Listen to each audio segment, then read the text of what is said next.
అన్ని పార్టీలకు పెను సవాల్గా మారిన లోక్సభ ఎన్నికలు మెజారిటీ స్థానాలు గెలిస్తేనే కాంగ్రెస్ సర్కార్కు సుస్థిరత. అంటే బీజేపీ కనుక 10 సీట్లు వస్తే రేవంత్ సర్కార్ కూలిపోతుందని చెప్పేసి కూడా విపక్ష పార్టీలు కూడా చెప్తున్నటువంటి పరిస్థితి ఉన్నటువంటి నేపథ్యంలో ఇప్పుడు కాంగ్రెస్ సర్కార్కు సుస్థిరత ఏ విధంగా ఉండబోతున్నారు?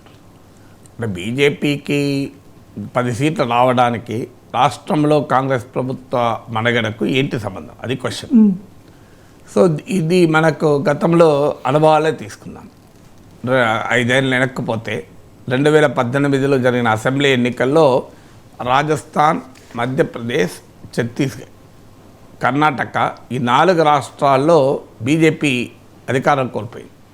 రాజస్థాన్, మధ్యప్రదేశ్, ఛత్తీస్గఢ్లో కాంగ్రెస్ గెలిచింది. కర్ణాటకలో బీజేపీ సింగిల్ లార్జెస్ట్ పార్టీగా మాత్రమే ఎమర్జ్ అయ్యి కాంగ్రెస్ జేడీఎస్ల ప్రభుత్వం వచ్చింది. ఆ తర్వాత జరిగిన లోక్సభ ఎన్నికలు సేమ్ 2018లో అసెంబ్లీ ఎన్నికలు, 2019లో లోక్సభ ఎన్నికలు. ఆ లోక్సభ ఎన్నికల్లో బీజేపీ ఒక రకంగా స్వీప్ చేసింది. రాజస్థాన్, మధ్యప్రదేశ్, ఛత్తీస్గఢ్ ఈ 3 రాష్ట్రాల్లో 65 సీట్లు ఉంటాయి. ఇందులో మోర్ దెన్ 60 సీట్లు బీజేపీకి వచ్చాయి. కర్ణాటకలో 28 సీట్లు ఉంటాయి. అందులో ఒక ఇండిపెండెంట్ కూడా బీజేపీ మద్దతు ఇచ్చి గెలిపించుకుంది. టోటల్గా 26 సీట్లు వచ్చాయి. సో అందువల్ల ఢిల్లీలో కూడా అసెంబ్లీ ఎన్నికల్లో బీజేపీ ఘోరంగా ఓడిపోయింది, ఆప్ గెలిచింది. కానీ లోక్సభ ఎన్నికలకు వచ్చే వరకు 7కు 7 సీట్లు బీజేపీ స్వీప్ చేసింది. సో ఈ అనుభవాలు ఏమైనాయి, తర్వాత అక్కడ రాష్ట్ర ప్రభుత్వాలు ఏమైనాయి. సో ఇప్పుడు మన దగ్గర తెలంగాణలో వస్తున్న క్వశ్చన్, అసెంబ్లీ ఎన్నికల్లో కాంగ్రెస్ గెలిచింది, లోక్సభ ఎన్నికల్లో బీజేపీ బెటర్గా పర్ఫామ్ చేస్తే కాంగ్రెస్ ప్రభుత్వం ఏమవుతుంది? ఎందుకంటే సాధారణంగా అసెంబ్లీ ఎన్నికలతో పోలిస్తే లోక్సభ ఎన్నికల్లో బీజేపీ బెటర్గా పర్ఫామ్ చేస్తుంది. అది సాధారణంగా ఎక్కడైనా జరిగేటువంటి ధోరణి అది. అందులో మోడీ హయాంలో ఈ ధోరణి మరింతగా కూడా పెరిగింది. సో అందువల్ల పార్లమెంట్ ఎన్నికల్లో బీజేపీ పర్ఫార్మెన్స్ రిలేటివ్లీ వారి అసెంబ్లీ ఎలక్షన్ పర్ఫార్మెన్స్తో పోలిస్తే బెటర్గా ఉంటుంది. కానీ మెజారిటీ ఇప్పుడు ప్రశాంత్ కిషోర్ కూడా ఒక స్పెక్యులేషన్ ఇచ్చారు, బీజేపీ తెలంగాణలో కూడా నెంబర్ 1 లేదా నెంబర్ 2 పొజిషన్లో ఉంటుంది అని. ఒకవేళ తెలంగాణలో బీజేపీ నెంబర్ 1 పొజిషన్గా ఉంటే కాంగ్రెస్ ప్రభుత్వం సుస్థిరత ప్రమాదంగా ఏర్పడుతుందా? కానీ మీరు ఈ అన్ని రాష్ట్రాలు చూస్తే ఏం జరిగింది? ఢిల్లీలో ఆమ్ ఆద్మీ పార్టీని ఇబ్బంది పెట్టడానికి బీజేపీ సర్వశక్తులు ఒడ్డింది. కానీ ఇప్పటికీ కేజ్రీవాల్ ప్రభుత్వం మనగడకి ఎలాంటి ప్రమాదం కలగలేదు. కారణం ఢిల్లీ అసెంబ్లీలో తిరుగులేని మెజారిటీ ఆమ్ ఆద్మీ పార్టీకి ఉంది. ఇక మధ్యప్రదేశ్లో బీజేపీ ఆపరేషన్ కమలం చేసింది, చేయగలిగింది. ఎందుకంటే అక్కడ కాంగ్రెస్ నాయకుడు జ్యోతిరాదిత్య సింధియా ఆయన ముఖ్యమంత్రి కావాలనుకున్నాడు, కమల్నాథ్ కూడా ముఖ్యమంత్రి కావాలనుకున్నాడు. అధిష్టానం కమల్నాథ్ వైపు మొగ్గు చూపింది. దాంతో జ్యోతిరాదిత్య సింధియా తిరుగుబాటు చేశాడు, కేంద్రంలో మంత్రి అయ్యాడు. ఆ రాష్ట్రంలో శివరాజ్ సింగ్ చౌహాన్ నాయకత్వంలో బీజేపీ ప్రభుత్వం ఏర్పడింది. వాస్తవానికి జ్యోతిరాదిత్య సింధియా కాంగ్రెస్లో ముఖ్యమంత్రి పదవి రాలేదని అసంతృప్తి బయటకు వచ్చాడు. ఆయన బీజేపీలో కూడా ముఖ్యమంత్రి పదవి రాలేదు, కేంద్ర మంత్రి పదవి మాత్రమే వచ్చింది. మధ్యప్రదేశ్లో ఆ రకంగా బీజేపీ అసెంబ్లీ ఎన్నికల్లో ఓడిపోయినా పార్లమెంట్ ఎన్నికల తర్వాత అధికారంలోకి వచ్చింది. రాజస్థాన్లో సచిన్ పైలట్ నాయకత్వంలో కాంగ్రెస్లో తిరుగుబాటు వచ్చింది. ఒక దశలో అశోక్ గెహ్లాట్ ప్రభుత్వం ఉంటుందా అనే అనుమానం కలిగింది. కానీ అశోక్ గెహ్లాట్ 100 మంది ఎమ్మెల్యేల మద్దతును గట్టిగా నిలుపుకోగలిగాడు.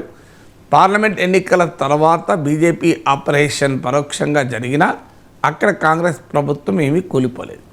ఛత్తీస్గఢ్లో భూపేష్ బఘేల్, సింగ్దేవ్ల మధ్య ముఖ్యమంత్రి పదవికి పోటీగా వచ్చింది.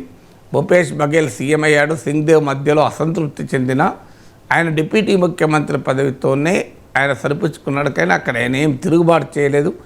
ఆపరేషన్ లోటస్ కూడా జరగలేదు. ఇక కర్ణాటకలో కాంగ్రెస్ జేడీఎస్ల ప్రభుత్వం, బీజేపీ సింగిల్ లార్జెస్ట్ పార్టీగా ఎమర్జ్ అయింది. అక్కడ కాంగ్రెస్ నుంచి జేడీఎస్ నుంచి బీజేపీ ఎమ్మెల్యేలను లాక్కోగలిగింది. కర్ణాటకలో కాంగ్రెస్ జేడీఎస్ ప్రభుత్వం పతనమై బీజేపీ ప్రభుత్వం అధికారంలోకి వచ్చింది. సో ఈ అన్ని రాష్ట్రాల అనుభవాలు నేను ఎందుకు చెప్తున్నా అంటే, సరిగ్గా తెలంగాణలో ఏ ప్రశ్న అయితే మనం అడుగుతున్నామో బీజేపీకే మెజారిటీ లోక్సభ సీట్లు వస్తే కాంగ్రెస్ ప్రభుత్వం ఏమవుతుంది అని ఈ అన్నదానికి ఈ రాష్ట్రాల అనుభవాలు ఒక ఉదాహరణ. ఇప్పుడు నేను 5 రాష్ట్రాలు చెప్పాను. ఢిల్లీలో ఏమీ కాలేదు, కారణం ఆప్కు తిరుగులేని మెజారిటీ ఉంది. తెలంగాణలో కాంగ్రెస్కు తిరుగులేని మెజారిటీ లేదు.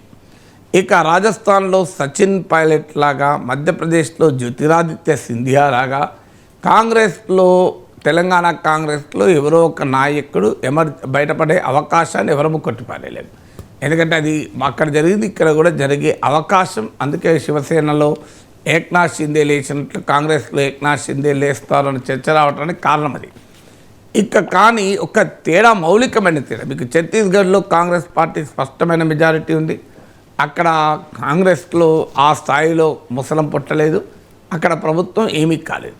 రాజస్థాన్లో కాంగ్రెస్లో ఒక పెద్ద తిరుగుబాటు జరిగిన బీజేపీ దానికి పరోక్షంగా సహకరించి ఉన్నా కానీ రాజస్థాన్లో ప్రభుత్వం పడిపోలేదు. అంతే. దీని అర్థం ఏంటి?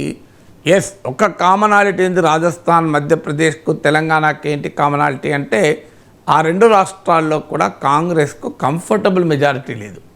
సో ఇక్కడ కూడా మీకు తెలంగాణలో కూడా వెరీ కంఫర్టబుల్ మెజారిటీ ఉన్నమాట నిజం, కానీ 65 మంది ఎమ్మెల్యేలే ఉన్నారు.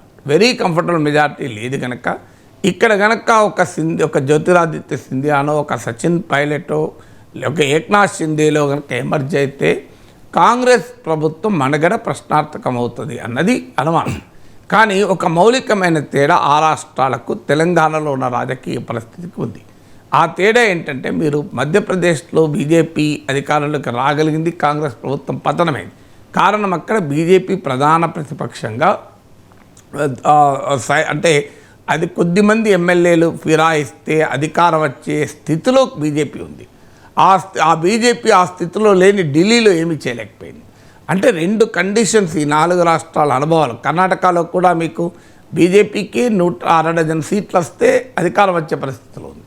అందువల్ల మధ్యప్రదేశ్ కానీ మీకు కర్ణాటక కానీ కాంగ్రెస్ ప్రభుత్వాలు పతనమై బీజేపీ ప్రభుత్వాలు పార్లమెంట్ ఎన్నికల తర్వాత రావటానికి ఒక కారణము కాంగ్రెస్లో ముసలం పుట్టాలి. నెంబర్ 1, ఆ ముసలము కాంగ్రెస్ ప్రభుత్వాన్ని కూల్చే స్థాయిలో ఉండాలి. నెంబర్ 2 ఏంటంటే భారతీయ జనతా పార్టీ స్ట్రైకింగ్ డిస్టెన్స్లో ఉండాలి. అంటే అది కొద్దిమంది ఎమ్మెల్యేలు ఫిరాయిస్తే అధికారం వచ్చేటువంటి పరిస్థితులు ఉండాలి. ఈ 2 కండిషన్స్లో రెండవ కండిషన్ తెలంగాణలో లేదు. మొదటి కండిషన్ ఉంది కాంగ్రెస్లో కూడా. అక్కడ మీకు ఛత్తీస్గఢ్, మీకు రాజస్థాన్లోనూ మధ్యప్రదేశ్లోనూ జరిగినట్లు జరగదు అని నేనేం చెప్పడం లేదు, ఆ పాసిబిలిటీ ఉంది. కానీ సెకండ్ కండిషన్ ఏదైతే ఉందో ఆ రాష్ట్రాల్లో, అంటే బీజేపీ స్ట్రైకింగ్ డిస్టెన్స్లో ఉంది, కొద్దిమంది ఎమ్మెల్యేలు పార్టీ ఫిరాయిస్తే ప్రభుత్వం వచ్చే పరిస్థితిలో మా మధ్యప్రదేశ్లో ఉండే, కర్ణాటకలో ఉండే. ఆ పరిస్థితి తెలంగాణలో లేదు. ఇది మౌలికమైన డిఫరెన్స్. తెలంగాణలో బీజేపీకి ఉన్నది 8 మంది ఎమ్మెల్యేలే. పోనీయండి, బీజేపీ బీఆర్ఎస్ కలిస్తే 47 మంది ఎమ్మెల్యేలు అవుతారు. అందులో 3 ఆల్రెడీ కాంగ్రెస్కి వెళ్ళారు కనుక 44 మంది ఎమ్మెల్యేలు వెళ్తారు. సో అధికారం రావాలంటే ఒక 16 మందో 17 మందో కాంగ్రెస్ ఎమ్మెల్యేలు బీజేపీలోకి రావాలి. అప్పుడు బీజేపీ బీఆర్ఎస్ కలిసి ప్రభుత్వాన్ని ఏర్పాటు చేస్తుంది. కానీ ఇక్కడికి ఉన్న సమస్య ఏంటంటే, బీజేపీ బీఆర్ఎస్తో కలిసి ప్రభుత్వం ఏర్పాటు చేస్తానికి సిద్ధంగా ఉంటుందా? ఎందుకంటే అసెంబ్లీ ఎన్నికల అనుభవం మనకు తెలుసు. బీజేపీ బీఆర్ఎస్ ఒక్కటే అన్న భావన కలిగితేనే బీజేపీ బాగా దెబ్బతిన్నది. సో మరోసారి ఆ పొరపాటు బీజేపీ చేస్తుందా? ఒక బండి సంజయ్ని మార్చకపోవడము, కవిత అరెస్ట్ పైన జరిగిన వ్యవహారమే ప్రజలకు అనుమానం కలిగించి బీజేపీని దెబ్బతిన్నది. సో ఒక రేపు బీఆర్ఎస్తో బహిరంగంగా బీజేపీ కాంగ్రెస్ ప్రభుత్వాన్ని కూల్చి ప్రభుత్వాన్ని ఏర్పాటు చేస్తే ప్రజల్లో వచ్చేటువంటి వ్యతిరేకత ఎంత ఉంటుంది. తర్వాత ఇవాళ ప్రధాన ప్రతిపక్ష సీటు కొరకు బీజేపీ ప్రయత్నం చేస్తోంది. బీఆర్ఎస్ను దెబ్బతీసి కాంగ్రెస్కు అపోజిషన్గా తాను ఎమర్జ్ అయితే 2028 కల్లా బీజేపీకి అవకాశాలు ఉంటాయి. సో ఆ ప్రయత్నంలో ఉన్న బీజేపీ ఇప్పుడు బీఆర్ఎస్తో పొత్తు పెట్టుకొని బీఆర్ఎస్కు ప్రాణప్రతిష్ఠ చేస్తుందా? ఎందుకంటే బీఆర్ఎస్ బలపడితే బీజేపీకి నష్టం కదా.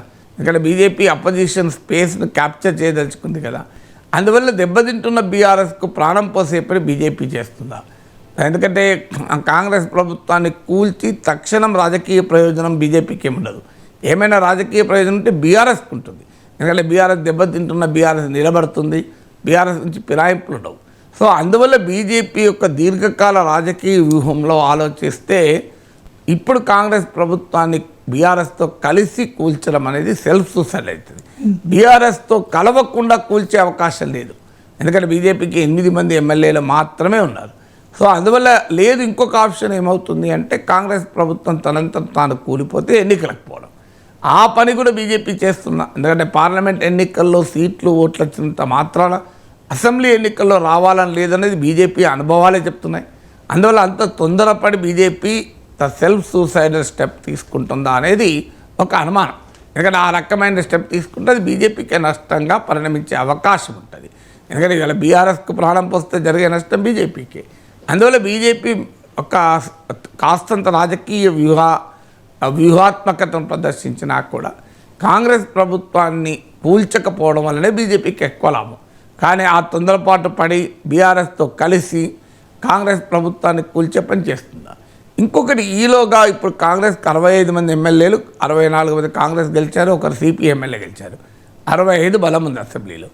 ఈలోగా ఇప్పటికే బీఆర్ఎస్ ఎమ్మెల్యేలు 3 చేరారు, 68 అయింది. పార్లమెంట్ ఎన్నికలకు ముందే 26 మంది వస్తారు అని వార్తలు వచ్చాయి.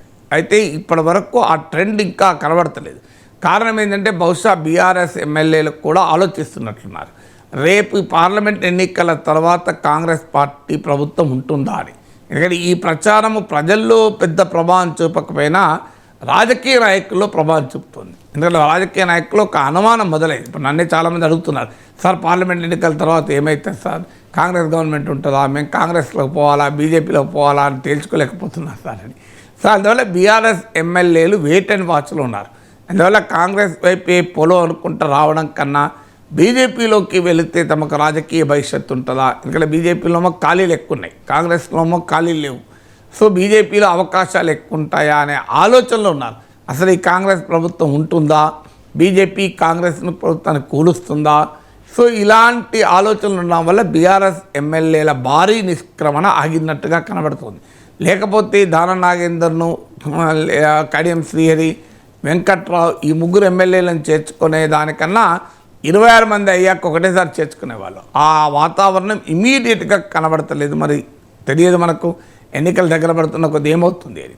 సో అందువల్ల బీఆర్ఎస్ ఎమ్మెల్యేలు కూడా కొంతమంది కాంగ్రెస్ కనుక తీసుకోగలిగితే ఆటోమేటిక్గా కాంగ్రెస్ బలం పెరుగుతుంది.